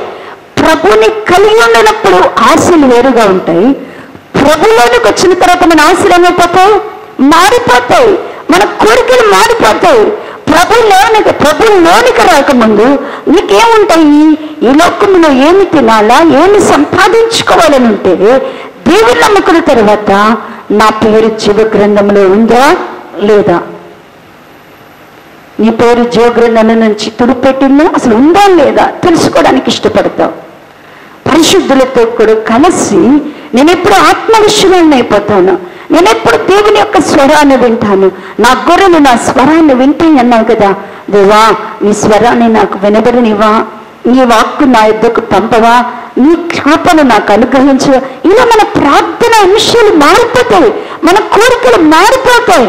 ప్రభా, ఇక్కడ నాకు ఇల్లు లేకపోయినా పర్వాలేదు, నాకు పరలోకంలో మాత్రము నీ సిద్ధపరిచిన స్థలములో నేనుండాలా. అడుగుతున్నా, మన ఆశలు మారినా లేవా? మన ఆశలు మారలా. అజ్ఞాన కాలంలో ఏ ఆశలు ఉన్నాయో ఇప్పుడు కూడా ఏమున్నాయి? అయ్యే ఆశలు ఉన్నాయి. దేవుని రాజ్యంలో నువ్వు ఆయన్ని స్థలం అడగక, గృహం అడగక, నీ పేరు జీవ గ్రంథంలో ఉందో లేదో ఇప్పుడే చూసుకోకుండా, కనిపెట్టుకొని చూసుకోకుండా నువ్వు నీ ఇష్టానుసారమైన భక్తిని చేస్తే ఈరోజు ప్రభు రాకడొచ్చాడు. ప్రభు ఎಷ್ಟో వాగ్దానం చేశాడు, ఉత్తమడి సంఘం నన్ను తీసుకెళ్ళిపో ప్రభు, నన్ను ఎందుకు తీసుకెళ్ళవంటే దేవుడు నిన్ను ఖచ్చితంగా దూతలు చేస్తారు. అమ్మా, నీ పేరు జీవ గ్రంథంలో రాపించుకోలేదే, అదేంటి? నా పేరు ఎందుకు లేదు? రాదు, ఉంటుంది చూడండి అంటాం. నా పేరు జీవ గ్రంథంలో ఉంటుంది చూడండి అంటారు. అంటే అప్పుడు దేవుని దూతలు అంటారు, నీకు దేవుడు రక్షించబడిన తర్వాత ఒక్కరోజైనా నీ పేరు జీవ గ్రంథంలో ఉందో లేదో అని చూసుకున్నావా లేదా? నీ బ్యాంకులో 1,00,000 రూపాయలు డబ్బులు వేస్తే ఉన్నాయో లేవని చూసుకుంటా వదిలేస్తావా? చెప్పండి. నీ బ్యాంకులో డబ్బులు ఉన్నాయి అంటే ఉన్నాయా లేవా అని చూసుకుంటారా? ఏడకపోతే వదిలేస్తారా? 1,00,000 రూపాయలు ఉన్నాయా లేవనేది జాగ్రత్తగా గమనించుకోగలిగిన నీవు 1000 ఏళ్ళు పరిపాలనలో ప్రభుత్వం ఉండాలా. నీ పేరు జీవ గ్రంథంలో ఉందో లేదో చూసుకోవద్దా? ఈ లోకంలో స్థలం కావాలని, ఇల్లు కావాలని ప్రార్థన చేసే నీవు ప్రభు నీ కొరకు సిద్ధపరిచిన స్థలం ఎట్టిదో చూసావా? ప్రభు నీకు సిద్ధపరిచిన గృహం ఎట్టిదో సంపాదించుకున్నావా? ప్రభుత్వం కూడా నీవు నివాస స్థలాన్ని కోరుకున్నావా? అది ఏమైనా చూపించాడు దేవుడు? చూపించడంటావా? చూపిస్తాడా? చూపించడా? చూపించకపోతే పౌలు గారు రాయుడు, మనకు నిలువరమైన పట్టణము ఎక్కడ లేదు. నిలువరమైన పట్టణం మనకు ఎక్కడుందంట? పరలోకంలో ఉంది. దాని కొరకు ఆశపడండి, దాన్ని సంపాదించుకొని ప్రయాసపడండి అంటున్నా. అంటే దేవుడు మనకు ఒక పట్టణాన్ని కట్టి మనకి గృహాన్ని సిద్ధపరిస్తే ఆ గృహం మీద మనకేమి లేదు? ఆశ లేదు, అడగట్లేదు. అడగకుండా మనం ఏమంటాం? రేపు పోయినా పోట్లాడతాం దేవుని దూతల మీద. ఏమని అంటాం? నాకెందుకు ఇవ్వు, నేను బాప్టిజం తీసుకున్నా కదా, నేను పరిశుద్ధాత్మను పొందాను కదా, నేను ప్రవచించాను కదా, నేను దర్శనాన్ని చూశాను కదా, నాకు మా అమ్మగారు చేతులు వేసి ప్రార్థన చేశారు కదా, మాకు అన్ని చెప్పారు కదా అంటారు. అన్న కూడా దేవుడు అంటాడు, నా కుమారుడా, నా కుమారి, నీకు దేవుడు ఎంత ఆయుష్కాలం ఇస్తే 1 సంవత్సరంలోనైనా నీవు నా కొరకైనటువంటి స్థలాన్ని అడిగావా? అడగలేదు కదా. దేవుని బిడ్డలు ఎలాంటి స్థితిలోనికి వెళ్ళిపోతున్నాము అంటే మత్తులముగా అయిపోతున్నాం. దేవుని బిడ్డలమైనటువంటి మనము క్రోధపు పాత్రలోనే తాగుతున్నాం. ఇశ్రాయేలు ప్రజలు దేవుని మార్గములను విచారించకుండా, దేవుని యొక్క వాక్యమునకు చోటు ఇవ్వకుండా అన్యజనులతో కూడా కలిసిపోయి వాళ్ళలాగా వ్యాపారాలు చేయాలా, వాళ్ళలాగా లోకాన్ని సంపాదించుకోవాలా, వాళ్ళలాగా అన్ని భోగభాగ్యాలు అనిపించుకోవాలనుకొని వాళ్ళతో కలిసిపోవడాన్ని బట్టి తెలియకుండానే యెరూషలేములోని వారు ఏం తాగేశారంట? దేవుని చేతిలో నుండి క్రోధపు పాత్రలను. మత్తు పుట్టించే పాత్రలాగా ఉండకూడదు, క్రోధపు పాత్రలాగా మనం ఉండకూడదు. మూడవదిగా యెహెజ్కేలు గ్రంథము 24వ అధ్యాయము. యెహెజ్కేలు గ్రంథము 24వ అధ్యాయము. యెహెజ్కేలు గ్రంథము 24వ అధ్యాయము 24వ 12వ వచనం 11 నుంచి చదివితే, తర్వాత తీసరమ్మ 707వ పేజీ, 707వ పేజీలో, తర్వాత దానికి తగిలిన మస్టును మట్టియు పోవనట్లు అది వేడి అయి మెరుగు పెట్టే వరకు వట్టి చెట్టు పొయ్యి మీదనే ఉంచుము. అలసట పుట్టించు వరకు ఇంత శ్రద్ధ పుచ్చుకొని దాని విస్తారమైన మస్టు పోదాను. మస్టుతో కూడా దానిని అగ్నిలో వేయము. నీకు కలిగిన అపవిత్రత నీ కామాతురత నేను శుభ్రపరచుటకు నేను పూనుకొనినను నీవు శుభ్రపడకపోతుంది. నా క్రోధమును నీ మీద తీర్చుకునే వరకు నువ్వు శుభ్రపడక ఎందువు. చాలండి. ఇక్కడ దేవుడు ఇంకో పాత్రను గురించి మాట్లాడుతున్నాడు. ఏ పాత్ర అంటే మస్టు పాత్ర. ఏంటంటే ఇంకో పాత్ర ఉందంట. ఈ మస్టు పాత్ర కూడా ఎవరిని అన్నారంటే అన్యుల గురించి చెప్పట్లే. ఎవరి గురించి చెప్తున్నారు? ఇజ్రాయేల్ ప్రజలను గురించి చెప్తున్నారు. ఇజ్రాయేలుందంట దేవుడు అన్నాడు, మీరు మట్టి పాత్ర మస్టు పాత్ర అని పేరు పెట్టారంట. మడ్డి మస్టు పాత్రగా ఎందుకు పెట్టారంటే దేవుడంట చెప్తున్నాడు కదా. ఎహెజ్కేలు గారికి ఒక ఉపమానంగా ఒక దర్శనాన్ని చూపిస్తున్నారంట. అయ్యా, ఒక మడ్డి కుండను తీసుకొని వెళ్ళు, దాన్ని పొయ్యి మీద పెట్టు, దాంట్లో బాగా మాంసపు ముక్కలు వేసి బాగా ఎగరబెట్టు, నీళ్ళ దోసి ఎగరబెట్టు అన్నాడంట. ఎగరబెడితే ఆ మాంసం అంతంట ఎగిరిపోతుంది, కానీ ఆ అడుగున్న మస్టు మాత్రం ఏమవటలేదంట, ఊడి రావటలేదంట. సరే, ముక్కలు తీసేసాయి. ఆ ముక్కలకు రుచి రావాలంటే ఏముండకూడదు? అడుగున పాత్రలో ఏముండకూడదు? మస్ట్ ఉండకూడదు. కాబట్టి ఆ మస్ట్ తీసేయాలని ముక్కలు తీసేసి మంట మీద సెగ మీద ఆ మట్టి పొయ్యి ఊడొచ్చేటట్టుగా, ఆ పిచ్చు మస్ట్ అంతా ఊడొచ్చేటట్టుగా బాగా కట్టెలు పెట్టి వెలిగించమంటేనంట, వెలిగిస్తేనంట ఏసి బోర్లేసుకొట్టి వెలిగించి మంట పెట్టి ఇప్పుడు ఆ చెట్టును ఏం చేయమన్నాడు అంటేనంట, పాత్రను బోర్లేసి తిరిగేసి కొట్టన్నాడంట. కొట్టినా కూడా ఏం ఊడతలేదంట, కడిగితే బాటిల్లా, వేడి చేస్తే బాటిల్లా, బోర్లేసి కొట్టినా కూడా ఏమవుతలేదంట, దానికి ఏం బాటలేదంట, మస్ట్ మాత్రం వదిలించుకోవటం లేదంట. ఏం చేస్తావు అంటే, ఇక అది మస్ట్ పోదు కాబట్టి నాకు పాత్రే వద్దు. దేవుడు ఏమంటున్నాడు? పాత్రే వద్దు. ఆ పాత్రను మస్టుతో కలిపి ఎక్కడ వేసేయమంటున్నాడంటే ఆ పొయ్యిలోని వేసేసాయి, అగ్నిలో వేసేసాయి, కాల్చేసేయమంటున్నాడంట. ఎందుకు? ఏంటి ఇజ్రాయేల్ ప్రజలకున్న ఈ మస్ట్ ఏంటి అంటే దేవుని ప్రజలలో కామాతృత. దేవుని ప్రజల్లో ఏముంది అంటేనంట కామాతృత ఉన్నదంట. వాళ్ళకున్నది అదే దేవుడు చెప్తున్నాడు కదా. ఏం మస్ట్ ఉంది అంటున్నాడు కదా, నీకు కలిగిన అపవిత్రత నీ కామాతృతయే. దేవుని పిల్లలలో ఏముండకూడదు అంటే కామాతృత ఉండకూడదు. ఒకవేళ ఆ కామాభిలాషే కానీ కామాతృతయే కానీ మనలో ఉన్నాయి అంటే దేవుని బిడ్డలలో జయించాలా, ధనాపేక్షను జయించాలా, దేవుని బిడ్డలు విగ్రహారాధన జయించాలా, దేవుని బిడ్డలు ధనాపేక్షను జయించాలా, విగ్రహాలను జయించాలా, తర్వాత భూతులను వీటిని విడిచిపెట్టాలా. అంత మాత్రమే కాక కామ విలాపములను కూడా మనలో ఏముంటాయి అంటే, మనలో పాపం ఆదాము అవ్వల నుంచి మనలోకి వచ్చిన ఒక పాపం ఏంటి అంటే, అవ్వ నుంచి మనకి సంక్రమించిన పాపం ఏంటి అంటే, మానవులకు వచ్చిన అవ్వ నుంచి సంక్రమించిన పాపం ఏంటి అంటే కామము. దేవుడు అవ్వమ్మకి ఏం శాపం పెట్టాడంటే, ఏదైనా వనంలో తినొద్దన్న పండు తిన్నప్పుడు శాపాలు పెట్టినప్పుడు అన్నాడు కదా, నీ పురుషుడిని చూడంగానే నీకు పురుషుడి మీద ఏమొస్తుంది అంటే వాంఛ కలిగిద్ది. పురుషుని చూడంగానే నీకేమొస్తుంది? వాంఛ వస్తుంది. నువ్వు ప్రసవ వేదనతో పిల్లలను కంటావు. ఈ రెండు ఆయనకు పెట్టిన శాపాలు. దేవుని పిల్లలలో ప్రతి ఒక్కరిలో నాలో లేదు చీచి అనడానికి ఏం లేదు. సంక్రమించేసింది. మరణం ఎట్ట సంక్రమించిందో అందరిలోకి ఏం సంక్రమించిందంట? కామం అనే మదం సంక్రమించింది. అది ఏమి లేకుండా స్త్రీలు లేరు, పురుషులు లేరు. ఒకవేళ పైకి నటించేవాళ్ళే కానీ అందరిలో ఏ పాపం ఉంటుందంట? ఏ శాపం ఉంటుందంట?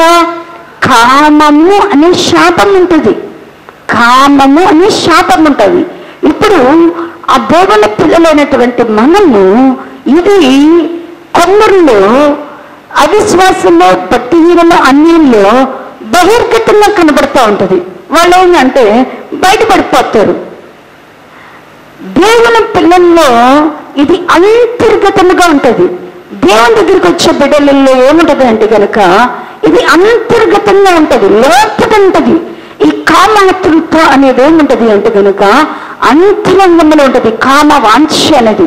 అందుకని మీరు ఏ పత్రికను తీసినా కూడా అక్కడ పౌలు గారు శరీర క్రియలను గురించి చెప్పినప్పుడు, శరీరేచ్ఛను గురించి చెప్పినప్పుడు ఖచ్చితంగా మనిషిలో ఏముంటాయి అంటేనంట కామము అనేది ఉంటుందంట. ఏముంటుందంట? కామం. పరిశుద్ధతకు ఆటంకంగా ఏమొస్తుంది అంటేనంట, మన శరీరంలో పరిశుద్ధతకు ఆటంకంగా ఏమొస్తుంది అంటేనంట, అందుకని మనం తెస్సలోనికీ రాసిన పత్రికలు చదివేటప్పుడు అంటున్నాడు, దేవుడు మన గతంలో దేవుని చిత్తమైన పరిశుద్ధుల మగుటయే మన యెడల దేవుని చిత్తము, అన్ని జనులలాగా మీరు కామాభిలాష ఎందుకు కాక అంటున్నాడు. అంటే ఖచ్చితంగా మానవుడిలో ఏముంటుంది అంటేనంట, మనిషిగా పుట్టిన స్త్రీలలో, పురుషులలో అందరిలో ఏముంటుంది అంటేనంట, ఆదాము అవ్వ నుంచి వచ్చిందంటే ఆడవాళ్ళకి మాత్రమే అనుకోబాకండి, అందరు మగవాళ్ళు కూడా ఎవరి సంతానం? ఆదాము అవ్వ సంతానం. అందరిలో కూడా ఏముంటుందంట? కామము అనేది ఉంటుంది. అందుకని చాలా మంది భక్తులు కూడా ఈ పాపన చేత పెద్ద పెద్ద సేవకులు కూడా పడిపోయిన వాళ్ళు ఉన్నారు. ఎందుకు అంటే అంతర్గతముగా కామము అనేది దేవుని ప్రజల్లో పిచ్చుగట్టు ఉంటుందంట. ఎట్టుంటుందంటేనంట అంత కట్టు ఉంటుందంట, మధ్యలో ఉంటుందంట ఈ అపవిత్రత. దేవుని పిల్లలమైనటువంటి మనము యేసుక్రీస్తు ప్రభు వారి దగ్గరకు వచ్చిన తర్వాత నీలో నుంచి ఏం పోవాలని ప్రార్థన చేసుకోవాలి అంటే కనుక, నాలో ఉన్న కామాభిలాష తీసివేయండి, నాలో ఉన్న కామాతృతను తీసివేయండి, నాలో ఉన్నటువంటి ఆ పవిత్రతను తీసివేయండి ప్రభు. అయ్యా, నా శరీరమును పరిశుద్ధముగా కాపాడుకోవడం, నా శరీరమును నీ కొరకు నేను ఎలా పరిశుద్ధంగా ఉంచుకోవాలో నాకు నేర్పించమనుగా. ఇజ్రాయేలు ప్రజల్లో కామాతృత ఎప్పుడైతే ఉందో వారంట దేవుని దృష్టికి ఎలా ఉన్నారు అంటేనంట మస్తు పాత్రలాగా. ఇజ్రాయేలు మత్తు పుట్టించే పాత్రలాగున్నారు, క్రోధపు పాత్రలాగున్నారు, ఇంకే పాత్రలాగున్నారంట? మస్తు పాత్రలాగా ఉన్నారు. ఎలా ఉన్నారంటేనండి? మస్తు పాత్రలాగా ఉన్నారంట. ఇంకా ఇప్పుడు చూడండి, దేవుని యొక్క వాక్య భాగములో కీర్తనల భాగము, కీర్తన భాగము,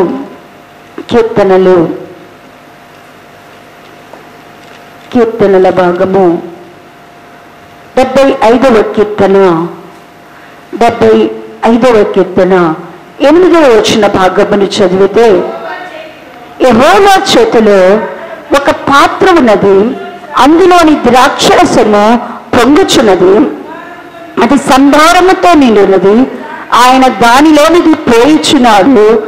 భూమి మీదన భక్తిహీనులందరూ మడ్డితో కూడా దానిని పీల్చి మింగివేయుదురు.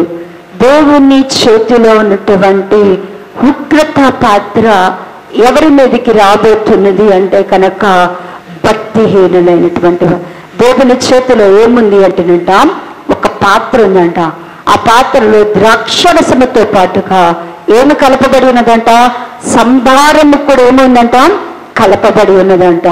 అది ఎవరి మీద దేవుడు పోయిపోతున్నాడంట? ఆ పాత్రను ఎవరి మీద పోయిపోతున్నాడంట? భూమి మీద ఉన్నటువంటి భక్తిహీనుల మీద. అంటే ప్రియ దేవుని బిడ్డలారా, దేవుని చేతిలో ఉన్న శిక్షా పాత్ర, దేవుని చేతిలో ఉన్నటువంటి శిక్షా పాత్ర ఎవరి మీదకి పోయిపోతుంది అంటే భక్తిహీనుల చేతుల మీదకి, భక్తిహీనుల చేతుల్లోనికి దేవుడు తన ఉగ్రత పాత్రను వేయబడుతున్నాడు. ప్రియులారా, దేవుని వాక్యము సెలవిస్తుంది కదా, దేవుని పిల్లలమైనటువంటి మనము దేవుని ఘనత నిమిత్తమైన పాత్రలుగా చేయబడుతున్నామా, ఉగ్రత పాత్రలుగా ఉంటున్నామా? ఏ పాత్రగా నీవు ఉన్నావు? ఒకవేళ నువ్వు మత్తు పుట్టించే పాత్రగా ఉంటే దేవుని సన్నిధిలో ప్రార్థన చేయి.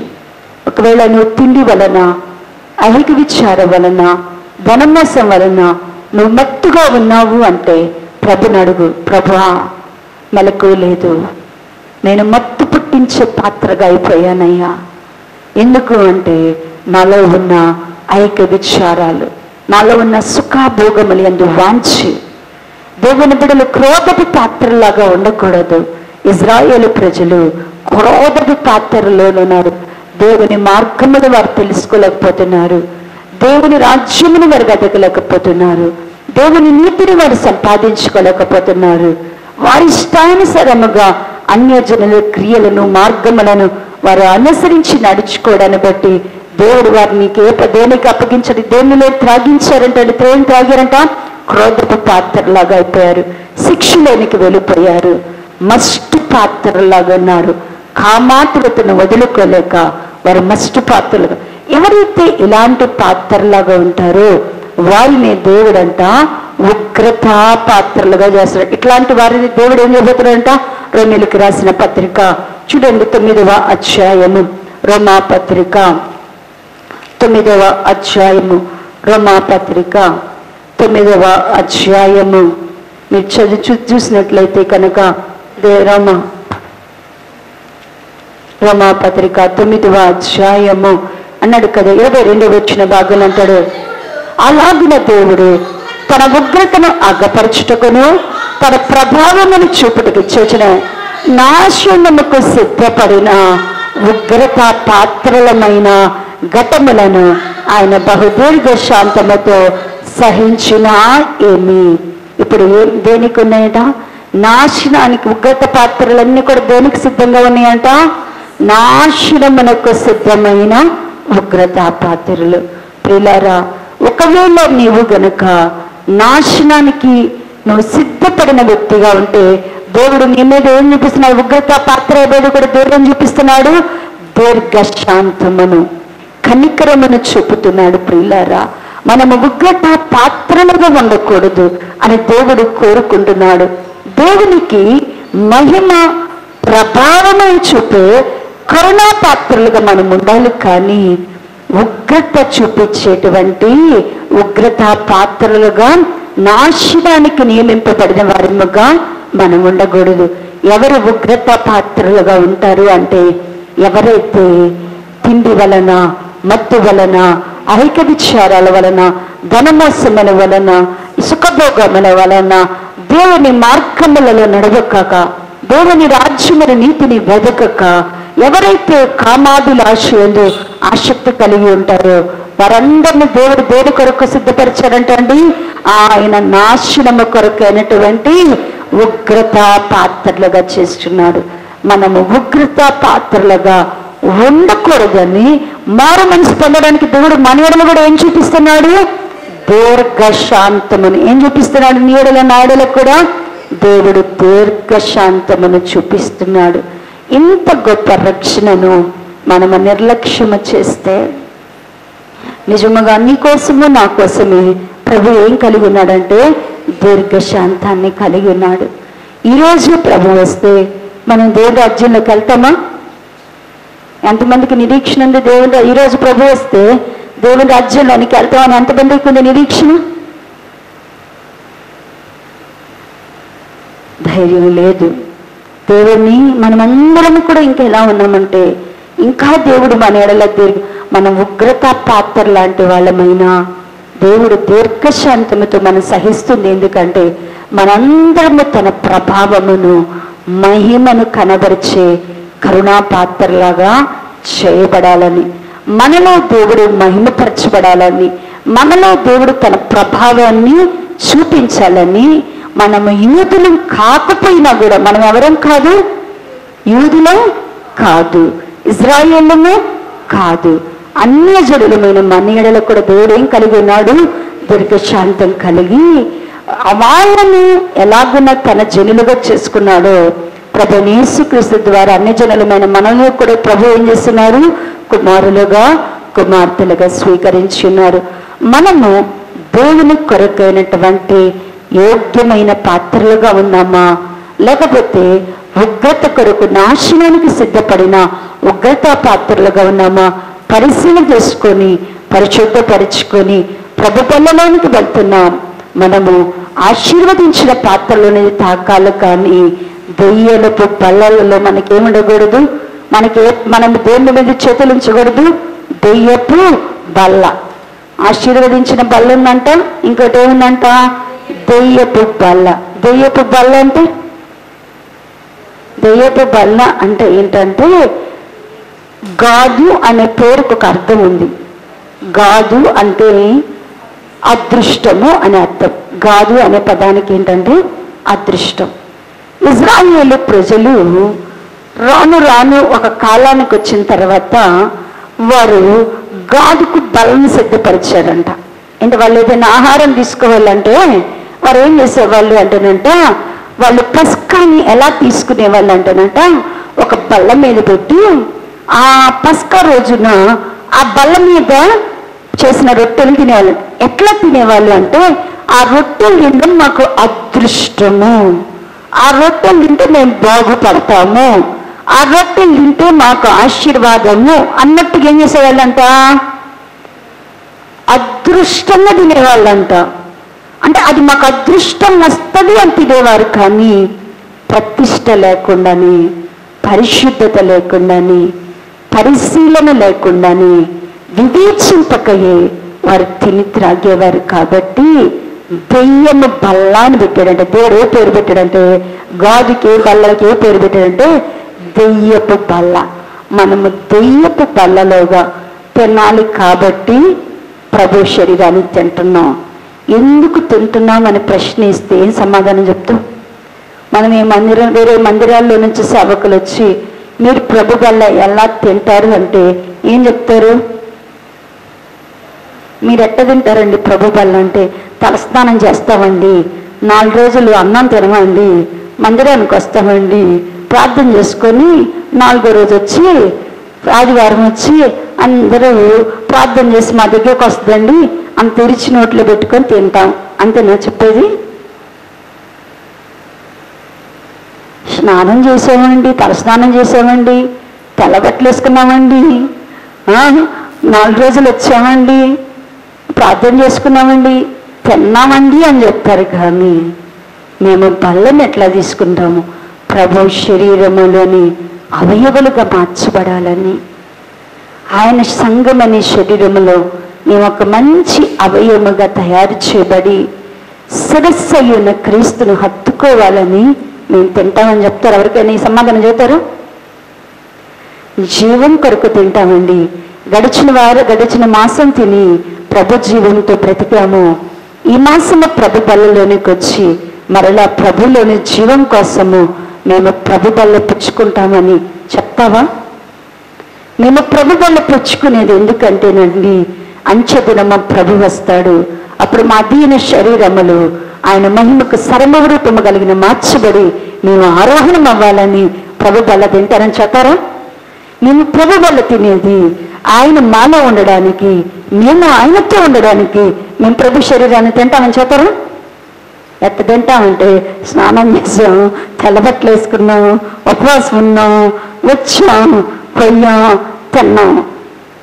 ఇట్ట చెప్పొద్దు. మనము తినాల్సినది మన అంతరంగ పురుషుని బలపరుచుకోవడానికి, మనలో దేవుని ఆత్మను బలపరుచుకోవడానికి తినాలా, మనలో జీవం బలం ఉండడానికి తినాలా. అందుకొరకే దేవుడు మనలను తన మహిమ, మనలో ఏం చూపాల? ప్రభు నీలో ఆయన మహిమను చూపాలా, నీలో ఆయన ప్రభావాన్ని చూపాలా. నీకు ఆయన, నీలో ఆయన ఏం చూపాలా? నీలో నీ ద్వారా ఏం చూపాలా? ఆయన ప్రభావాన్ని చూపాలా. అప్పుడు ఖచ్చితంగా నీలో దేవుని కార్యం అనేది జరుగుతుంది. అలాగూ జరుగునట్లుగా నువ్వు తిని త్రాగాల. అలా తిని త్రాగమంటే ఖచ్చితంగా ప్రభు రాజ్యములో మనం ఉంటాం. అతి కృపా దేవుడు మనకు దయచేయునుగాక. తల్ల వంచినట్లయితే ప్రార్థన చేసుకుందాం.